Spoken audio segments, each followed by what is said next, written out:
Hello friends, this is Randhir and welcome to learn plus 97।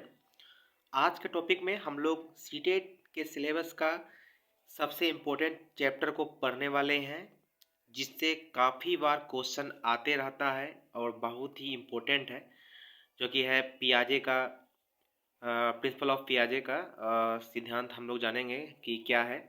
उससे पहले, video शुरू करने से पहले, अगर आप हमारे चैनल पर नए हैं तो सब्सक्राइब करना ना भूलें और हमें फॉलो भी कर सकते हैं फेसबुक, ट्विटर और टेलीग्राम पे। तो अब बिना देरी किए हुए वीडियो को शुरू करते हैं। पियाजे का जो संज्ञानात्मक सिद्धांत है, जिसे हम लोग मानसिक विकास भी कहा जाता है इन्हें, तो उसे हम शुरू करते हैं। पियाजे के संज्ञानात्मक सिद्धांत: बच्चे की जन्मजात प्रवृत्तियां चूसना, देखना, पहुंचना और पकड़ना। यानी कि पियाजे ये मानते हैं कि कोई भी बच्चा जो है जब जन्म लेता है तो वो खाली नहीं होता है, उसके अंदर स्कीमा कुछ बना हुआ होता है। जैसे कि जब बच्चा जन्म लेता है तो उसे चूसना, देखना, किसी वस्तु को पकड़ना, पकड़ के फिर मुंह में चूसना, इस तरीके का प्रवृत्ति उसे जन्मजात होती है। जब बच्चा पैदा होता है तो इस प्रवृत्ति को वह लेकर पैदा होता है। वह मानते हैं कि बौद्धिक संरचना जो है इसी के प्रकार के क्रियाओं करने की क्षमता को कहा जाता है। और जैसे जैसे बड़ा बच्चा जो है बड़ा होता है, उसका बौद्धिक क्रिया का जो दायरा है बढ़ते जाता है, वह बुद्धिमान बनता चला जाता है और दुनिया के समझ को विकसित करने की क्षमता उसमें होती जाती है। तो बच्चा का जो है संज्ञानात्मक विकास किस तरीके से होता है, उसका जो है नेक्स्ट जो है टॉपिक हम लोग जानते हैं। वातावरण के अनुसार खुद को ढालना अनुकूलन कहलाता है। यानी कि बच्चा जब वातावरण के अनुसार खुद को ढालता है तो वह अनुकूलन का भाग होता है। वह जो होता है अनुकूलन का भाग होता है। नेक्स्ट है पूर्व ज्ञान के नवीन ज्ञान से जोड़ना। यानी कि जो पूर्व ज्ञान जो है, बच्चे का जो पूर्व ज्ञान होता है, पहले का जो उसका नॉलेज होता है, जो स्कीमा होता है, उसको नए ज्ञान से जब बच्चा जोड़ता है, जब बच्चा जानता है कि वो हमारे जो पूर्व ज्ञान से ये मैच नहीं कर रहा है, तो उसमें कुछ ऐड होना चाहिए, कुछ नया सीखता है, तो उस प्रोसेस को, उस प्रक्रिया को आत्मसातीकरण के नाम से जाना जाता है। वही प्रोसेस आत्मसातीकरण कहलाता है। नेक्स्ट है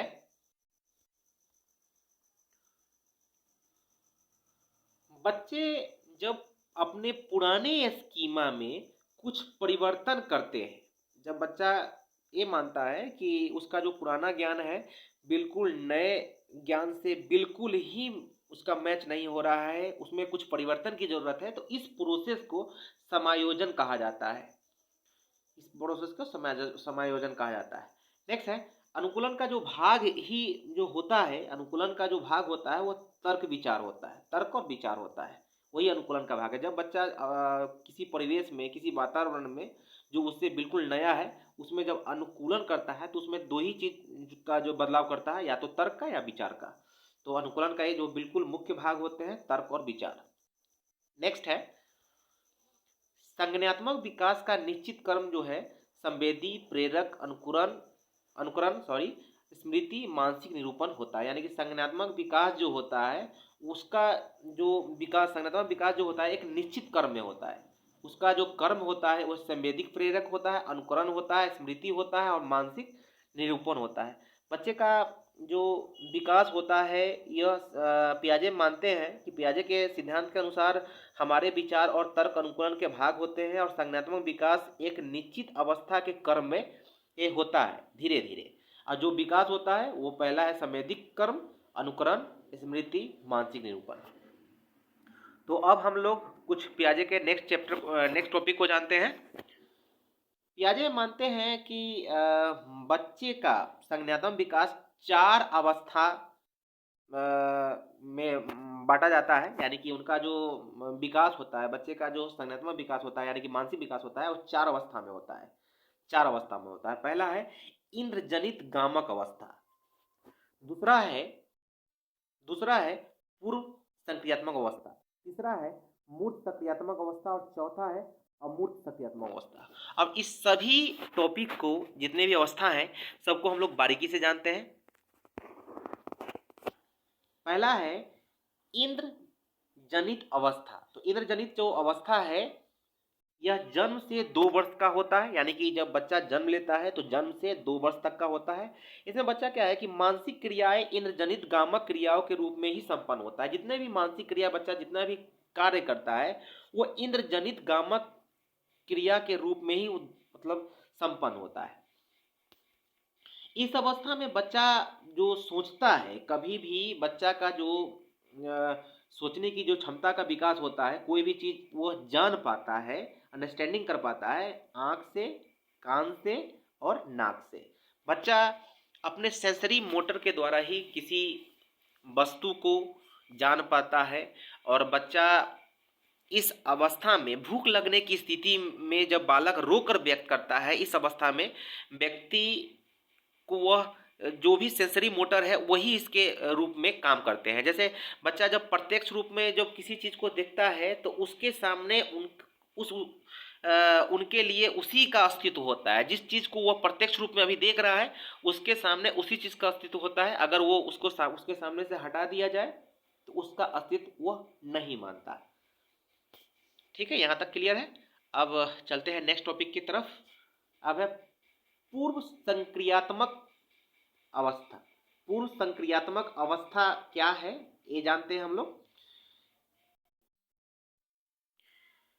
परिवेश के वस्तु को पहचानने लगता है, यानी कि पूर्व संक्रियात्मक अवस्था में जब बच्चा होता है तो अपने आसपास के जो भी परिवेश के जो वस्तु है उसको पहचानने लगता है, उसमें वह अंतर को समझने लगता है बच्चा। इस दौरान उसमें भाषा का भी विकास शुरू हो जाता है। इस अवस्था में वह बालक के नई सूचनाओं का अनुभव का संग्रह करने लगता है। वह बच्चा मानता है कि वह जो भी जो उसके सामने परिवेश है उस वस्तु को पहचानने के साथ साथ वह अपने आसपास बोले जाने वाले जितने भी भाषा है उसका भी विकास उसके अंदर होने लगता है। और साथ ही साथ बच्चों में वस्तु स्थायित्व के गुण का भी इसी समय विकास शुरू हो जाता है, उसमें हो जाता है। धीरे धीरे उसमें विकास जो है होते जाता है और समस्या समाधान करने के योग्य भी बच्चा इस समय हो जाता है। तो नेक्स्ट टॉपिक है नेक्स्ट अवस्था में जो है, जैसा कि हम लोग के सामने है, मूर्त सक्रियात्मक अवस्था। ये जो अवस्था है ये 7 से 11 वर्ष तक का होता है। और इसमें क्या होता है मूर्त सक्रियात्मक अवस्था में, इसमें होता है कि वस्तु को पहचानना, उसको विभेदीकरण यानी कि डिफरेंशिएशन और उसके बाद क्लासिफिकेशन यानी कि वर्गीकरण करने की क्षमता बच्चे में विकसित होने लगती है। उनका चिंतन अब अधिक क्रमबद्ध एवं तर्कसंगत होना शुरू हो जाता है। बच्चा जो सोचने का जो प्रयास करता है पहले की अपेक्षा काफ़ी उसके अंदर जो है क्रमबद्ध चिंतन शुरू हो जाता है और तर्क करने की भी क्षमता उसके अंदर बढ़ जाती है। इसमें भाषा का पूर्ण विकास होता है इस अवस्था में। और साथ ही साथ बच्चों में बालक अपने पर्यावरण में अनुकूलन करने का नियम भी सीख जाता है। बच्चा अपने पर्यावरण के साथ किस तरीके से अनुकूलन करेगा उसका नियम भी वह धीरे धीरे अपने परिवेश में रहते हुए सीखता है। और इस तरीके से बच्चे का जो है भाषा का पूर्ण विकास होता है। बालक किसी भी पूर्व और उसके अंश के संबंध में तर्क करना सीख जाता है और अपने वातावरण के पर्यावरण को अनुकूलन करने का नियम भी सीख लेता है। अब नेक्स्ट अवस्था की तरफ चलते हैं हम लोग। अब है अमूर्त संक्रियात्मक अवस्था। अमूर्त संक्रियात्मक अवस्था जो है वो बच्चे का 11 वर्ष से यह प्रौढ़ावस्था तक चलता है। और इसमें बच्चे का अमूर्त चिंतन की भूमिका सबसे तेज होती है। इस अवस्था में क्या होता है कि बच्चे का अमूर्त चिंतन की अवस्था को काफ़ी प्रमुख विशेषता दिया जाता है। इस अवस्था में भाषा संबंधी योग्यता और कम्युनिकेशन यानी बातचीत संप्रेषण का विकास अपनी ऊंचाई को छूने लगता है, या इस समय जो बच्चा जो है भाषा संबंधी योग्यता तो उसमें आएगी ही, साथ ही साथ उसके अंदर कम्युनिकेशन की जो क्षमता होती है वो भी काफ़ी तेजी से विकास करने लगता है। साथ ही साथ समस्या समाधान का निर्णय लेने की योग्यता उसके अंदर काफ़ी तेज हो जाती है। इस अवस्था में व्यक्ति अनेक संक्रियात्मक संगठित उच्च स्तर संक्रियात्मक का निर्माण कर सकता है और विभिन्न प्रकार की समस्या समाधान के लिए अमूर्त नियमों का निर्माण कर सकता है। इस समय क्या होता है, बच्चा मूर्त नहीं, उसके ऊपर अमूर्त संक्रियात्मक अवस्था यानी कि मस्तिष्क के अंदर किसी भी प्रॉब्लम को सॉल्व करने की क्षमता का विकास होता है। उसके उस समस्या का समाधान करने के लिए निर्णय का भी विकास इसी अवस्था में होता है बच्चे का। और बालक में अच्छी तरह से सोचने, समस्या समाधान करने एवं निर्णय लेने की क्षमता का भी विकास इस समय हो जाता है। अब हम लोग नेक्स्ट टॉपिक की तरफ चलते हैं। पियाजे के अनुसार जो है कि मानसिक विकास जो है निरंतर चलने वाली प्रक्रिया है। मानसिक विकास जो है बच्चे का वो निरंतर चलती है, यह कभी रुकती नहीं। बच्चा अपने परिवेश के साथ, अपने वातावरण के साथ, अपने समाज के साथ धीरे धीरे उसके अंदर उसके मानसिक विकास का जो क्षमता है तेजी से बढ़ते जाता है। नेक्स्ट है तार्किक चिंतन के विकास के लिए बाल्यावस्था बहुत ही महत्वपूर्ण कड़ी मानी जाती है। इसमें क्या होता है कि बच्चे में तार्किक चिंतन जो है, लॉजिकल थिंकिंग, बाल्यावस्था को ही सबसे हम लोग महत्वपूर्ण कड़ी मानते हैं। उसमें बच्चा क्या होता है कि बच्चा बाल्यावस्था में अपने किसी भी कार्य को करने के लिए लॉजिक लगाने लगता है। उसके अंदर जो है लॉजिक कैपेसिटी काफ़ी तेज़ी से बढ़ने लगता है।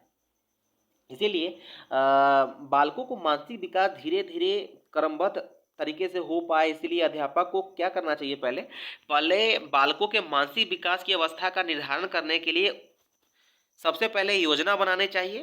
तार्किक चिंतन के लिए विकास जो बाल्यावस्था महत्वपूर्ण कड़ी मानी जाती है, इसके लिए वर्ग में समान रुचि विद्यार्थियों को छोटे छोटे समूह में विभाजित कर उनके विचार विनिमय यानी कि उसका जो एक्सचेंज ऑफ थॉट्स है माध्यम से तार्किक तार्किक बुद्धि के विकास को अवसर देनी चाहिए, ताकि बच्चे का विकास तेजी से हो पाए। बच्चों को गलती करने एवं उसे स्वयं सुधारने का पर्याप्त अवसर दिया जाता है, क्योंकि बच्चा जब तक गलती नहीं करेगा तब तक उसको खुद सुधार करने का निर्णय नहीं ले पाएगा, उसमें लॉजिक नहीं लगा पाएगा। इसलिए ये लॉजिक करने की जो क्षमता का विकास होता है इसी में होता है। इसलिए पियाजे इसे जो है इस कड़ी को काफ़ी महत्वपूर्ण कड़ी मानते हैं। नेक्स्ट है पियाजे द्वारा दिए गए कुछ अन्य सिद्धांत है, इसमें जो इम्पोर्टेंट है निर्माण और खोज। यह जो सिद्धांत है प्रत्येक बालक अपने अनुभव को अर्थपूर्ण बनाने के लिए कुछ ना कुछ क्रिया करता है। वह यह जानने के लिए प्रयत्नशील होता है कि उसके विचार जो है समता पूर्वक क्या होता है कि मेल खाते हैं या नहीं, या फिर बच्चों उन व्यवहारों और विचारों की समय समय पर खोज और निर्माण करते हैं जिन व्यवहारों और विचारों को कभी वह प्रत्यक्ष में नहीं किए हुए होते हैं। तो बच्चे जो है इस चीज़ का जो है उनको उनके अंदर जो है क्यूरियस की भावना होती है, वो जानना चाहते हैं, वो इच्छुक होता है। पियाजे यह मानते हैं कि ज्ञानात्मक विकास केवल नकल न होकर खोज पर आधारित होनी चाहिए। नवीनतम या खोज को वो अंकुरिया सामान्यीकरण के आधार पर नहीं समझाया जा सकता है। उदाहरण के लिए अगर हम ले लें कि एक 4 साल का अगर बालक है, यदि वो भिन्न भिन्न आकार के प्यालों को अगर प्रथम बार क्रमानुसार लगाता है, यानी कि वो मतलब हर प्रकार के अलग अलग जो उसके अंदर जो है प्याला है उसको जो है अलग अलग क्रम के अनुसार लगाता है, तो उसमें क्या होगा कि उसकी बौद्धिक क्षमता की यानी बौद्धिक वृद्धि की खोज और निर्माण से संबंधित होगा वो, क्या कि वो खोज रहा है, कुछ किसी न किसी को वह डिस्कवर कर रहा है। तो यह जो चैप्टर था सीटेट के सिलेबस के अकॉर्डिंग पियाजे के सिद्धांत काफ़ी इम्पोर्टेंट था, और आशा करते हैं कि आपको समझ में आएगा। इस वीडियो से रिलेटेड अगर किसी भी प्रकार की फीडबैक के लिए हमारे वीडियो के नीचे कमेंट बॉक्स में ज़रूर लिखें। हम आपको ज़रूर रिप्लाई करेंगे। मिलते हैं नेक्स्ट टॉपिक के साथ अगले वीडियो में। तब तक के लिए